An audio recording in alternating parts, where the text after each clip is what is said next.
오늘은 삼성전자와 HLB의 차트를 예시하며 매수 타점을 어떻게 정하고 매수 후 주가가 하락했을 때 언제 물을 타는 게 효율적인지에 대한 분석을 해보겠습니다.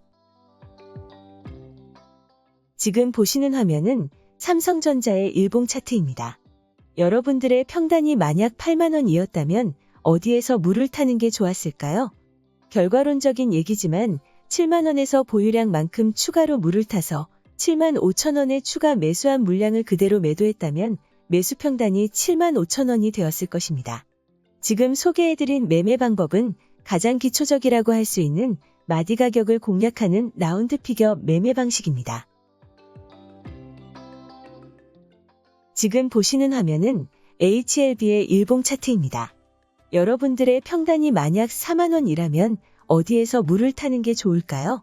삼성전자의 사례처럼 3만원에서 물을 타서 평단을 3만 5천원으로 조정하는 라운드 피겨 전략은 그리 나쁜 선택은 아닐 것입니다. 이처럼 라운드 피겨는 가장 초보적인 매매 전략이기는 하지만 매수 평단을 조정하거나 단타를 칠 때 유용하다고 할 수 있습니다. 참고로 HLB는 제대로 된 브레이크 없이 216 사태의 최저점보다 더 떨어지고 있습니다. HLB 투자자라면 이 부분에 대해서는 이유를 알고 넘어가야 합니다. HLB뿐만 아니라 최근 제약바이오주의 과도한 하락은 미국의 기준금리 인상 가능성 때문입니다. 특별한 호재가 없는 경우에서 미국의 기준금리 인상 가능성은 역사적으로 제약바이오 같은 대표적인 성장주에는 상당한 악재로 작용하였습니다. 제약바이오주에 투자한 만큼 연준의 금리 정책에 대한 이해는 필수적이라고 할 수 있습니다. 관련 영상과 함께 지수의 대세 하락과 대세 상승을 예측할 수 있는 중립금리에 대한 자료를 본 영상 마지막에 링크를 걸어둘 테니 참고하시기 바랍니다.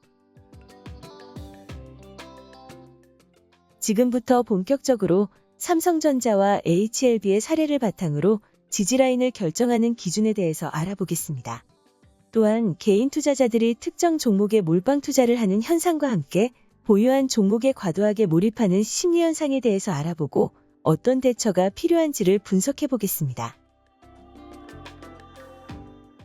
일반적으로 지지라인을 결정하는 기준은 크게 4가지로 분류할 수 있을 것입니다.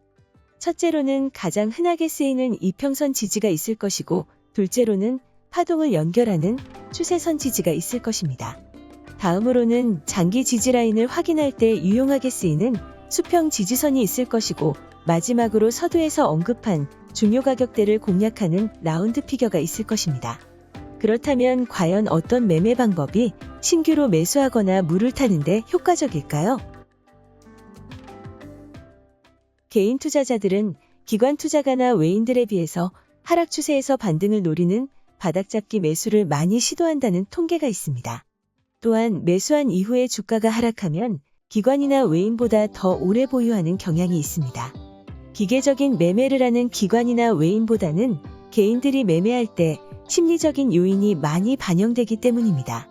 주식판에는 떨어지는 칼날을 잡지 마라 라는 유명한 격언이 있습니다. 떨어지고 있는 칼날인지 바닥에 떨어진 칼날인지를 구분하는 능력은 주식 투자의 성패를 가늠할 만큼 중요한 기준이 됩니다. 그러나 개인 투자자들은 떨어지는 칼날을 덥석 잡거나 누가 봐도 잘못 손을 댄 칼날임에도 쉽게 자각하지 못합니다. 이처럼 개인 투자자들은 자신이 매수한 종목에 대해 심리적으로 가치에 가중치를 주게 되는데 심리학에서는 이를 보유 효과라고 풀이합니다. 주식은 멘탈 싸움이다 라는 말은 주식 투자를 하면서 수도 없이 듣게 되는 말입니다. 그만큼 투자자의 심리 상태는 투자 성과에 절대적인 영향을 주게 되며 그 중에서 보유 효과는 빨리 자각을 하고 떨쳐내야 하는 중대한 심리적 오류라고 할 수 있습니다. 보유 효과의 시사적인 의미는 어떤 대상을 소유하거나 소유할 수 있다고 생각하는 순간 그 대상에 대한 애착이 생겨 객관적인 가치 이상을 부여하는 심리 현상을 말합니다. 특정 종목에 과도하게 몰빵 투자를 하고 장기간 약세를 보여도 비중을 쉽게 조절하지 못하는 현상도 보유 효과의 일종이라고 할 수 있습니다. HLB나 셀트리온 등 제약바이오 주주들은 이 부분에 대해 많은 공감을 하실 만큼 관리가 필요한 심리 현상이라고 할 수 있습니다. 미국의 코넬 대학교에서는 경제학부 학생들을 대상으로 보유 효과에 대한 유명한 실험을 한 적이 있습니다. 학생들을 두 그룹으로 나누고 한 그룹에만 대학 로고가 그려진 머그잔을 선물했습니다. 그리고 머그잔을 가진 그룹과 머그잔을 가지지 않은 그룹을 대상으로 가격을 책정하게 하였는데 머그잔을 소유한 그룹이 머그잔을 소유하지 않은 그룹에 비해서 가치를 2배가 넘게 평가한 것입니다. 이는 유명한 보유 효과에 대한 실험이었는데 똑같은 머그잔에 대한 가치가 보유한 사람과 보유하지 않은 사람에게 2배나 차이나는 심리현상은 주식 투자자들이 종목을 매수하고 나서 과도한 애착을 보이는 것과 별반 다르지 않을 것입니다. 주식은 아시다시피 심리적인 요인이 많이 작용합니다. 그러나 냉철하지 못한 심리는 투자 성과에 좋지 못한 영향을 주게 되는 경우가 대부분이고 이러한 이유 때문에 개인 투자자들은 기계적으로 매매하는 기관이나 외인보다 통계적으로 투자 성과가 낮을 수밖에 없습니다. 출량파는 장기 투자 목적이 아니라면 종목을 추천하고 나서 무조건 목표가를 정하고 기계적으로 매도하는 경우가 대부분입니다. 2월 14일 총결산 방송을 통해서 세부적으로 공개했듯이 출량파의 목표가 라인은 거의 대부분 단기 고점이었습니다. 만약 중장기로 접근하는 종목이라 하더라도 일단 저항 라인에서는 한번 매도했다가 조정 시 재매수하는 게 훨씬 현명한 선택일 정도로 대부분 지지와 저항선에서는 반발력이 생기기 마련입니다. 그렇다면 어떤 기준으로 매수를 결정하고 어떤 기준으로 추가 매수를 해야 하는지 좀 더 구체적으로 접근해 보겠습니다. 주가는 일정 범위 내에서 움직이려는 성질을 가지고 있습니다. 이러한 이유로 추세를 형성하기도 하고 저항과 지지선을 생성하기도 합니다. 지지와 저항 라인은 매수세와 매도세가 첨예하게 대립했다는 것을 방증합니다. 이러한 매수세와 매도세는 시장 참여자들의 모든 심리 상태와 기술적인 반응의 직결체라고 할 수 있습니다. 여기서 한 가지 짚고 넘어갈 것이 있습니다. 개인 투자자들은 앞서 언급한 이유로 기본적으로 심리 상태가 불안정할 수밖에 없습니다. 그런데 언론사들의 뉴스들은 자극적인 기사들로 불안감을 조성하며 개인들의 심리적 오류를 가중시키는 경우가 많습니다. 최근 우크라이나 사태가 발발하여 많은 언론들이 부정적인 보도를 하며 개인들의 불안한 심리를 자극하고 있습니다. 기업의 펀더멘탈은 그대로인데 외부 환경에 의해서 주가가 떨어졌다면 오히려 좋은 매수 기회가 될 것입니다. 출량파는 최근 우크라이나 사태가 발발하였지만 저가에서 꾸준히 매수를 권장하였고 지난주 금요일부터 오늘까지 적지 않은 종목들이 목표가를 터치하면서 하락장에서도 의미 있는 성과를 보여주고 있습니다. 그런데 보통의 개인 투자자들은 뉴스의 표면만 보고 투자를 하는 경향이 많기 때문에 매수 타이밍에서는 불안을 느끼고 매도 타이밍에서는 기대감이 충만해지는 경향이 있습니다. 물론 우크라이나 사태가 예상보다 확전 양상을 띈다면 대세적인 하락이 올 수도 있습니다. 다만 현재 벌어지는 상황은 대체적으로 예측한 범위 내에서 움직이고 있고 역사적으로 지정학적인 리스크는 오래가지 못한다는 통계가 있습니다. 예상외로 전면전으로 번져 강도 높은 조정이 온다고 해도 지정학적 리스크로 인한 하락은 언제나 좋은 매수 찬스가 된다는 점도 잊지 말아야 할 것입니다. 지금 보시는 화면은 삼성전자가 96,000원대의 최고가를 기록했을 때 국내 언론들의 기사 내용입니다. 저런 기사를 보고 매도를 결정할 수 있는 개인들은 많지 않을 것입니다. 지금 보시는 화면은 출량파가 종목을 추천한 이후에 유일하게 삼성전자를 진입해서 수익을 본 구간입니다. 출량파가 삼성전자를 추천한 시점에는 코스피와 삼성전자에 대한 부정적인 기사가 주를 이룰 때였습니다. 이렇듯 언론사의 기사들은 개인들의 엇박자 투자를 조장하거나 매수 타점에서 심리적인 불안감을 조성하는 경향이 있으니 항상 유의하셔야 할 것입니다. 개인 투자자들이 기업의 가치가 주가에 제대로 반영되었는지를 파악하는 것은 쉬운 일이 아닙니다. 이러한 이유로 기업의 가치를 한눈에 봐도 이해할 수 있게 수치로 계량화한 PER이나 PBR, PSR 등을 개인 투자자들이 종종 활용하게 됩니다. 그런데 이러한 가치 비율을 참고할 때 주의해야 될 점이 많이 있습니다. 미래 성장과 가치가 불투명하여 낮은 밸류 멀티플을 받는 종목은 책정한 가치가 비율상으로 싸다는 느낌을 줄 수 있는 숫자가 찍히게 되기 때문입니다.